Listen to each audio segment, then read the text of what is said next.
Well, we were talking about Van Cise. Adele Van Cise's son, Philip Van Cise, was the Denver district attorney back in the 30s. Early 1920s. I'm sorry. Do you tell it?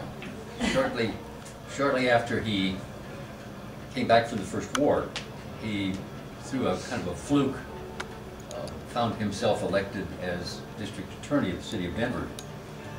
Denver at the time was quite a difficult place to live. It was controlled by the mob. A man by the name of Lou Blonger would come to town every summer, and he would bilk all of the visitors and such who would come to Denver. Bilk. What does bilk mean? Bilk. It's cheat and steal from.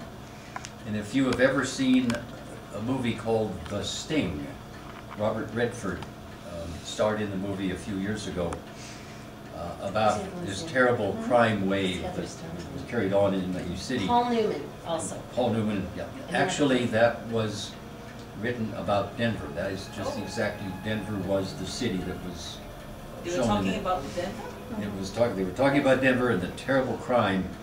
Philip Van Cise. But they pretended it was in Chicago for the movie. They really didn't know, but it was here in Denver, and they would cheat people, and they would come to Denver. They had been coming to Denver for over 20 years.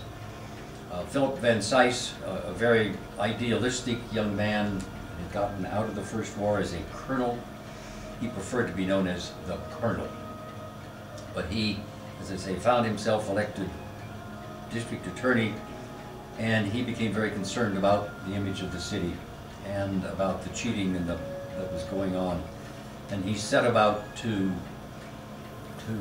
arrest these people. And he found that the mayor was on the take from the mob, the police department, the sheriff department, the workers at the jail. And so he finally had to deputize, and out of money that he raised on his own from friends in the city, he deputized a bunch of his old army friends, and they formed a small private police force. And they set about, and one night they captured over 40 members of this gang. They couldn't take them to the jail because the jailer would have let them go. Yep. And so they put them in the basement of a church just about 4 blocks down the street from us. And they held them there until they could get a Colorado court to come into session to indict these people, and they eventually did go to prison. Well, name the church. It was the First Unitarian Church down in the corner of Colfax and Downing. The church has since been torn down. It's not here any longer. But Philip Van Cise would go on then, after he took care of the mob, the Ku Klux Klan was exerting its influence in Denver in the middle 1920s. And Philip Van Cise then took them on as district attorney. And he was almost single-handedly able to finally force them out of power. They literally controlled the mayor of Denver, they controlled the governor of Colorado. They pretty much had free reign to do whatever they wanted to do in the state. But Philip Van Cise was able to expose them and to show them out to be as what they were, a very hateful group of people. So he was a very famous man. It wasn't against the blacks. Not so much here. The Klan was not against the blacks in Colorado. It was against Jews. It was against Catholics, Irish, German, Polish, everything, anything that wasn't Chinese, anything that wasn't white. It wasn't that as much of your Uncle Walter, who was German, was in the Klan. Ah. So, but you didn't need to mention that. Oh, sorry about that. But the Klan in Denver was not so much about racial hatred as it was about governmental control. Economic and governmental political control is what they wanted.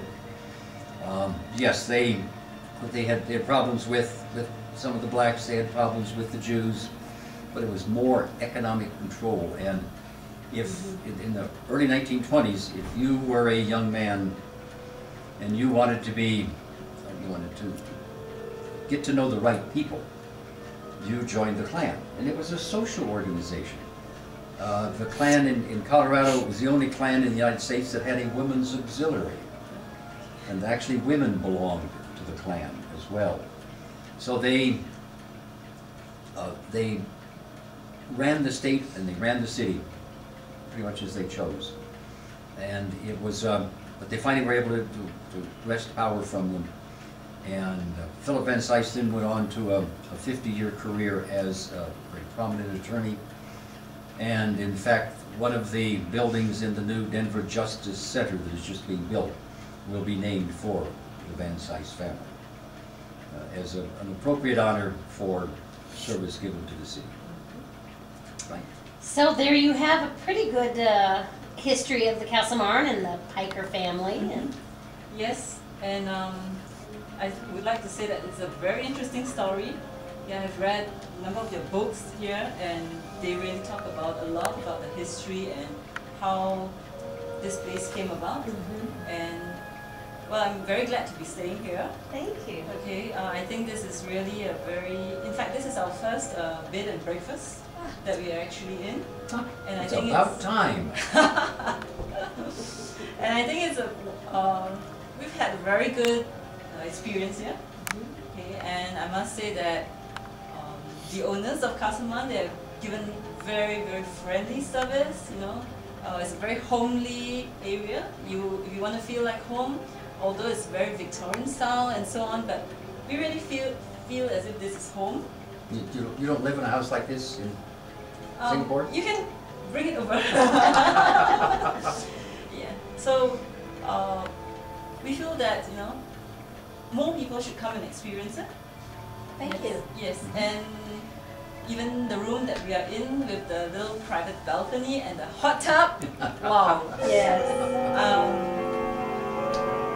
Okay. I would actually not just call it a hot tub.